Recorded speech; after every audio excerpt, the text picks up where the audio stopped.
Assalamualaikum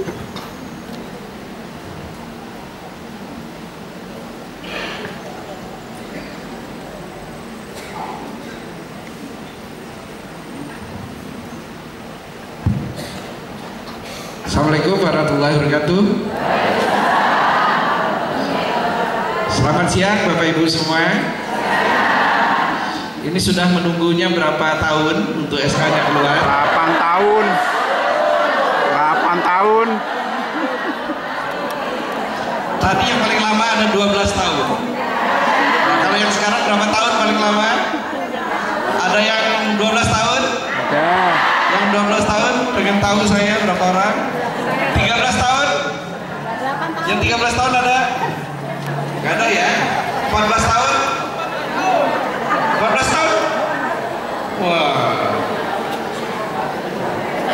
betapa sabar ya? Keren Pak. Bapak Ibu, kita punya program yang memang setelah kita pelajari, ya terus terang saya dan Pak Yusuf, teman-teman semua itu ngerasanya eman gitu loh. Karena biasanya mestinya guru itu punya kesempatan naik pangkatnya 2 tahun sekali, punya kesempatan naik 2 tahun sekali ya, karena sebagai fungsional. Meleset-melesetnya ya 3 tahun lah, meleset lagi 4 tahun lah pokoknya gitu kan. Tapi kalau sampai 12 tahun wah, kepleset Pak. ya luar biasa kan. Nah, makanya kita program Mas P2KGS Mas. Makanya Bapak Ibu, Pak Yusuf punya program yang kita nanti pengen disampaikan ke Bapak Ibu semua ya, karena kita sudah tahu salah satu kelemahannya itu berkaitan dengan penyusunan penulisan karya ilmiah ya, karena kalau tidak bisa membuat karya ilmiah terus tidak bisa naik pangkat. Gurunya biasanya yang saya terima di atas meja saya itu menyatakan bahwa paling lama itu 14 tahun yang saya terima, menyatakan bahwa tidak bisa mengurus kenaikan pangkat selama 14 tahun karena tidak bisa membuat karya ilmiah. Itu makanya kemudian kita berusaha untuk membuat program, selama ini sudah jalan 2 tahun terakhir untuk pelatihan karya ilmiah. Jadi guru-guru yang tadi punya hambatan untuk menulis karya ilmiah itu kita latih dulu, itu yang disiapkan ya. Nah, kemudian Bapak Ibu, ini ada program namanya P2KGS. Apa itu?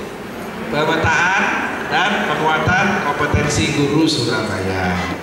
Sebulanan yang lalu Bapak Ibu mungkin masih ingat di Jawa Pos itu tertulis berapa hari berkaitan dengan kompetensi kita guru, bahwa di sana kompetensi guru masih sangat rendah.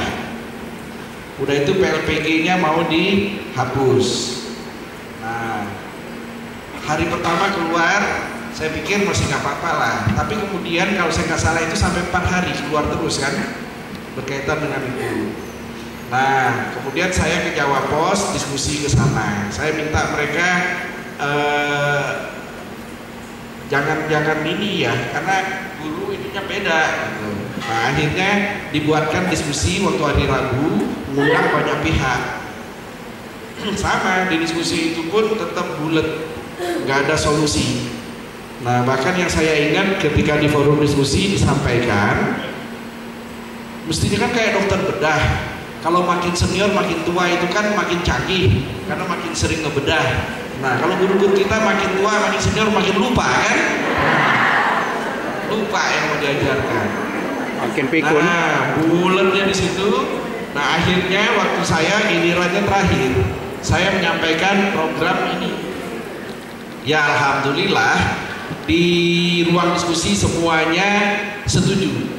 Kita punya solusi untuk ini, untuk guru-guru kita. Nah, minggu lalu pun, 2 minggu yang lalu, saya bersama Pak Yusuf itu ke Jakarta karena ada acara khusus forum antara BPK, Badan Pemeriksa Keuangan, dengan Kementerian Pendidikan dan Kebudayaan.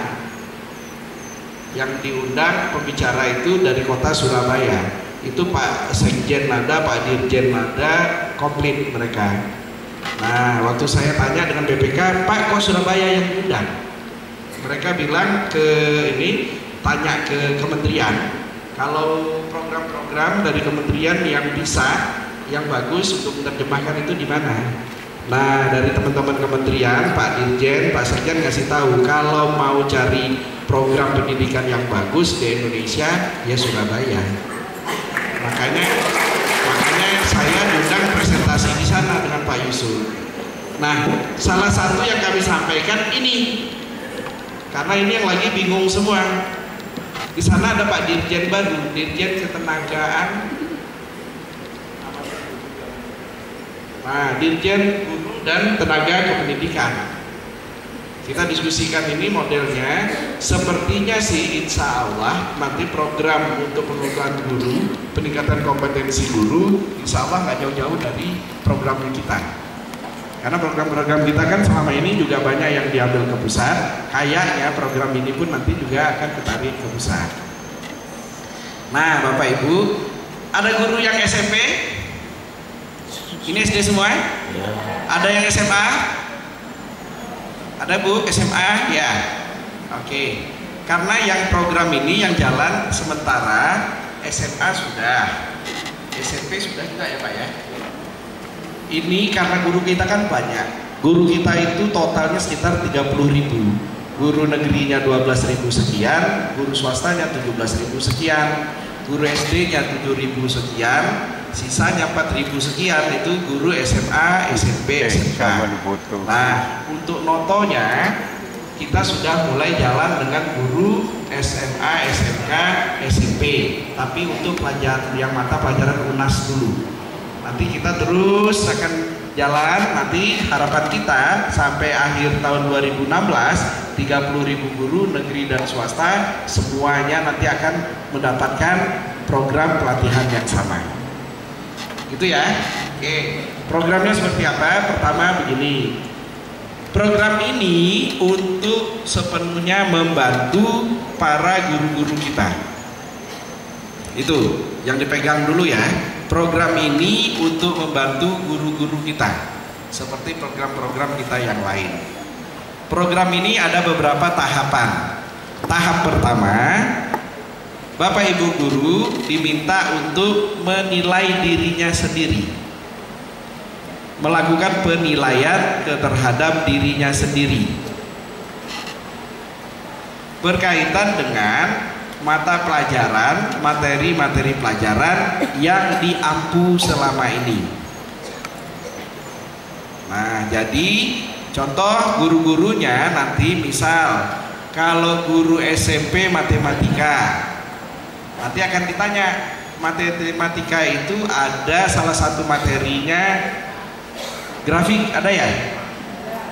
Ya, insya Allah ada. Contoh. Nah, nanti gurunya ditanya tuh, untuk materi pelajaran grafik Anda gimana? Nah, nanti di pilihan sangat menguasai, kurang menguasai, tidak menguasai. Nanti materi apa lagi? Pilihannya itu tadi. Sangat menguasai, tidak menguasai, kurang menguasai, tidak menguasai. Nah, setelah melakukan pemilihan, penilaian dirinya sendiri, nanti dikasih soal-soal berkaitan materi-materi tadi. Ketika saya guru matematika, Iksan guru matematika, untuk pelajaran statistik, grafik, saya sangat menguasai. Saya menilai diri saya sendiri sangat menguasai. Kemudian dikasih soal-soal mengenai statistik, grafik tadi. Saya bisa mengerjakannya dengan baik. Berarti nyambung nih, kompetensinya bagus. Saya merasa bisa dan saya bisa mengerjakan soalnya dengan baik, bisa, nilainya bagus. Itu tahap pertama. Tahap kedua, Bapak Ibu, kita cross check-kan dengan hasil siswa. Jadi siswa yang saya ajar setiap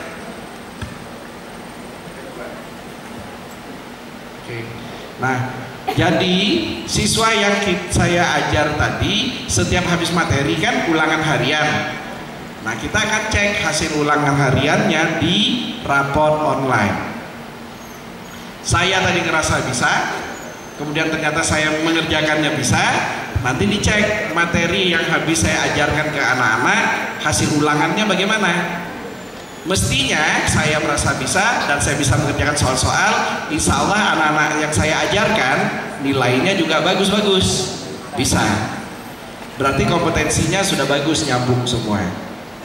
Mungkin nanti juga ketemu, saya merasa bisa, saya bisa mengerjakan, tapi anak-anak saya nilainya tidak bagus, nilainya jelek, anak-anaknya nggak bisa. Nah, mungkin nanti akan muncul analisanya, kemudian rekomendasinya, saya harus mengikuti pelatihan cara mengajar, strategi mengajar. Karena saya ini udah bisa gitu, cuman nggak nyampe ke anak. Nah, strategi mengajar sesuai dengan gaya belajar anak yang pernah kita ajari, yang pernah kita refresh, nanti diulangi lagi. Mungkin itu. Yang kedua, mungkin nanti ketemu sayanya tidak bisa, mengerjakan soalnya juga nggak bisa, insya Allah hasil anak juga tidak bisa kan. Nah, nanti saya akan rekomendasinya mendapatkan pendampingan, pelatihan materi apa saya nggak bisa. Tidak semua materi, tapi materi yang saya tidak bisa. Makanya Bapak Ibu tadi dikasih pertanyaan sesuai dengan pelajaran yang diampu selama 1 tahun. Jadi misalnya tadi pelajaran matematika 1 tahun, mungkin semester 1 5 materi, semester 2 5 materi. Masa dari 10 materi nggak bisa semua kan? Nggak mungkin kan?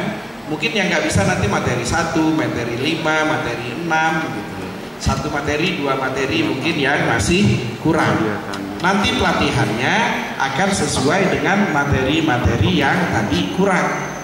Jadi tidak semua bab 1 sampai bab 10 pelatihan lagi yang tidak bisa.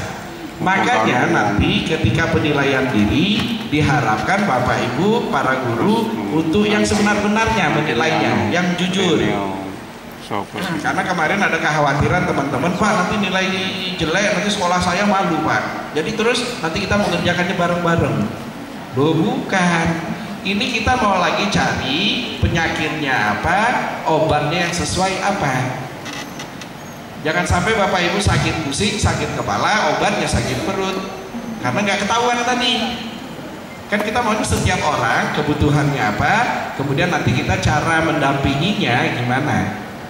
Nanti sesama guru matematika, nanti beda, yang satu bab 1, yang satunya bab 2, yang satunya materi bab 3, atau pasti beda-beda. Kita akan kumpulkan pelatihannya sesuai kebutuhannya masing-masing.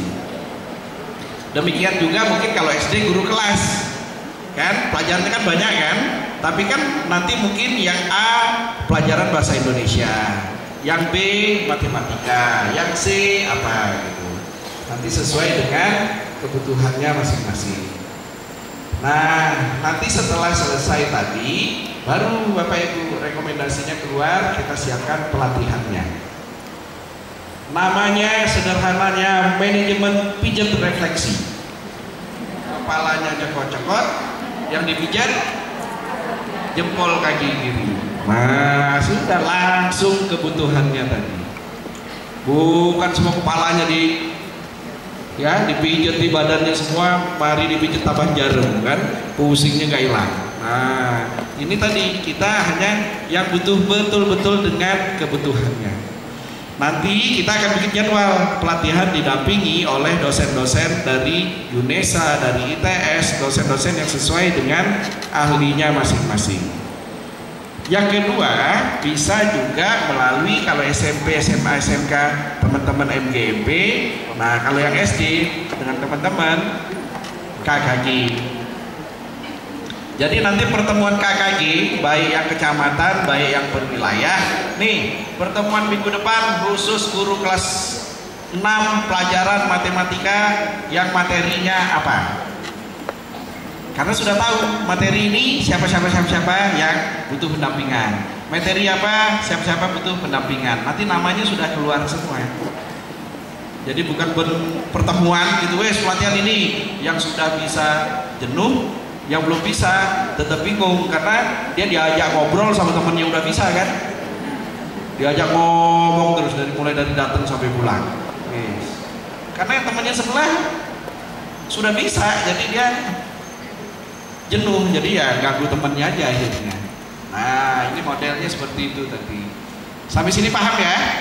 Nah, yang kedua, Bapak Ibu semuanya, manfaatnya banyak. Satu, karena gurunya lebih paham materinya, insya Allah nanti ngajarnya juga lebih baik. Karena gurunya ngajarnya lebih baik, nanti murid-muridnya juga bisa menerima dengan baik. Kalau muridnya menerima dengan baik, insya Allah prestasinya baik. Jadi nggak kayak sekarang.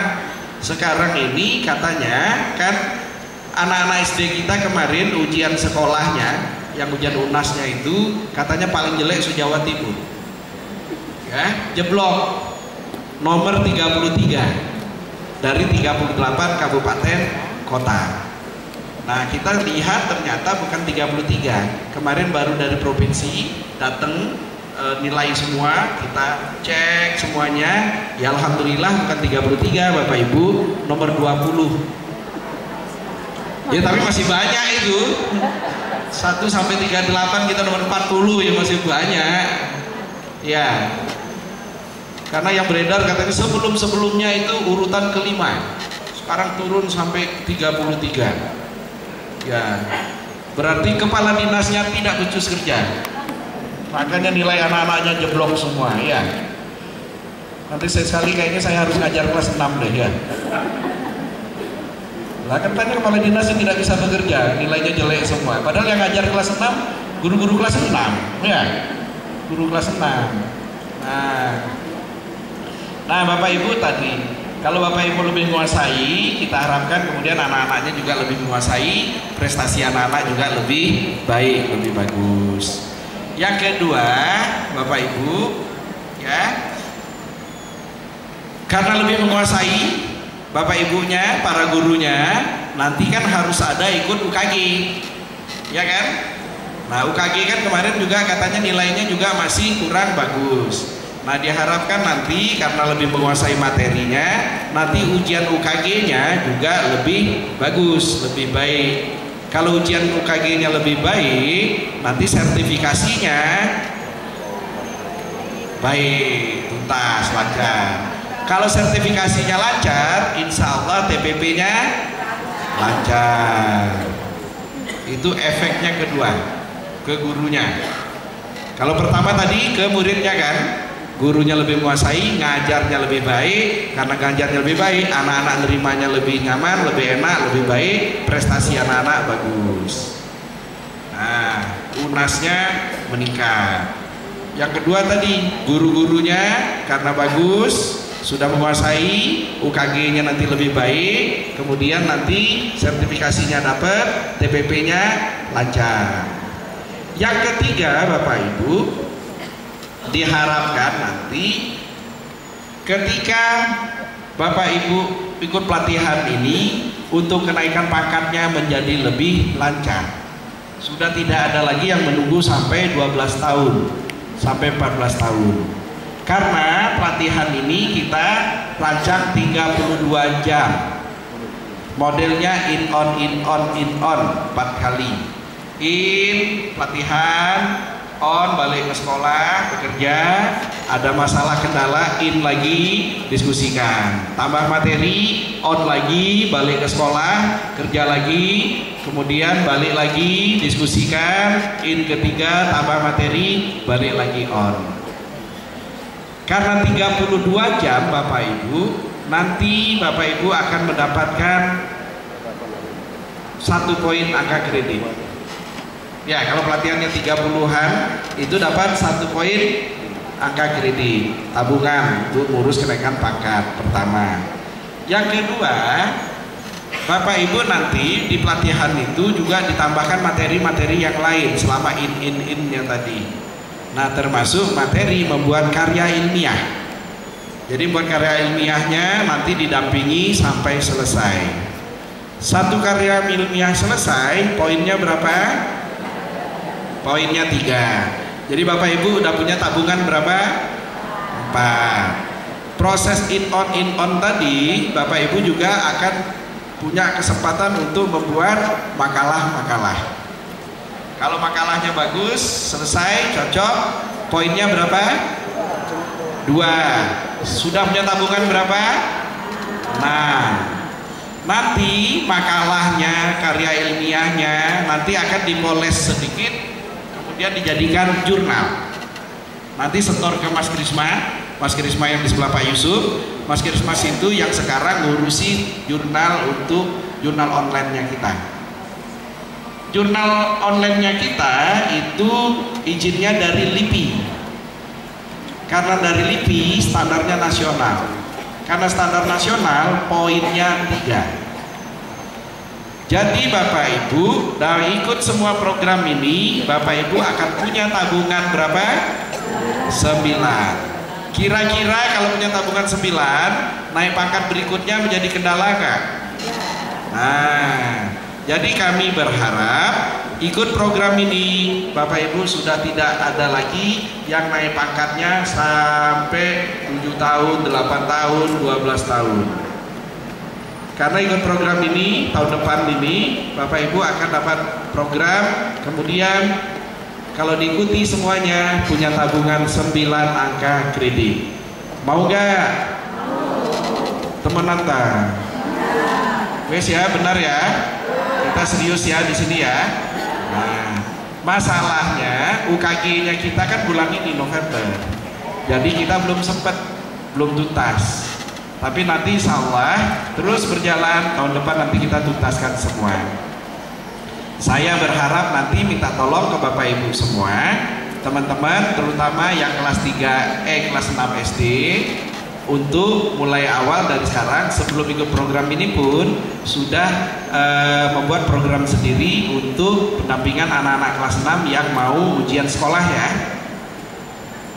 Kira-kira Bapak Ibu risih nggak ketika diomongi kemana-mana tadi nomor 33 dari 38? Hah? Ya. Kalau saya Bapak Ibu, kalau saya memang kita pengembangannya banyak hal. Jadi saya ngerasanya teman-teman pasti sudah maksimal juga mendampingi anak-anak kita. Ya. Yang penting anak-anak punya kemampuan yang bukan akademis toh, tapi non akademisnya juga bagus. Makanya di Surabaya banyak program yang kita siapkan, program-program yang non akademis. Mau keseniannya, mau olahraganya, mau pramukanya, itu lingkungannya, itu yang kita dorong untuk anak-anak bisa berkembang optimal di sekolah masing-masing, mengembangkan bakat-bakat mereka. Tidak semata-mata hanya akademis. Jadi kalau ukurannya cuma UNAS, akademisnya itu, nah tentunya kurang pas juga untuk Surabaya. Yang jadi masalah itu kan ketika hasil yang kerja keras Bapak Ibu semua, hasil kerja keras panjenengan mendidik anak-anak kita, terus sekarang dijadikan konsumsi pilkada, terus dibawa kemana-mana. Kalau pendidikan Surabaya jeblok, UNAS SD nomor 33 dari kabupaten kota se-Jawa Timur. Nah, padahal kita sudah menyiapkannya semua dengan baik tadi itu kan. Jadi minta tolong mungkin Bapak Ibu ya, kita harus bersama-sama menyiapkan anak-anak kita untuk akademisnya, tapi kemudian yang non akademis juga penting. Karena kita pengen di Surabaya anak-anak kita berkembang dengan komplit, bukan matematikanya 10 semua, tapi kemudian sikapnya, karakternya tidak bagus. Itu ya Bapak Ibu ya. Oke, sepakat? Oke, dari saya itu aja. Nanti Pak Yusuf akan menyampaikan detail semua programnya. Saya mengucapkan selamat untuk Bapak Ibu semua yang hari ini akan mendapat SK kenaikan pangkat. Tidak sia-sia waktu menunggu sampai 12 tahun, akhirnya dapat juga SK-nya. Tapi saya berharap tahun-tahun depan tidak usah nunggu sampai 7 tahun, 8 tahun, 12 tahun. Karena Bapak Ibu bisa punya fasilitas 2 tahun pun bisa naik pangkat fungsional itu. Meleset-meleset 3 tahun nggak apa-apa wes. Meleset-meleset 4 tahun nggak apa-apa wes. Meleset lagi nggak usah ya, cukup itu ya. Kejar 2 tahun, 3 tahun, paling lama 4 tahun sudah naik pangkat. Gitu ya. Ya, nggak usah nulis Pak, udah mau pensiun ya lo Pak itu. Nanti kalau pensiun kan makan otomatis, makan kehormatan. Nah, kalau sekarang bisa dikejarkan lebih baik. Gitu ya. Selamat Bapak Ibu semuanya, terima kasih. Mohon maaf. Assalamualaikum warahmatullahi wabarakatuh. Bapak Isu.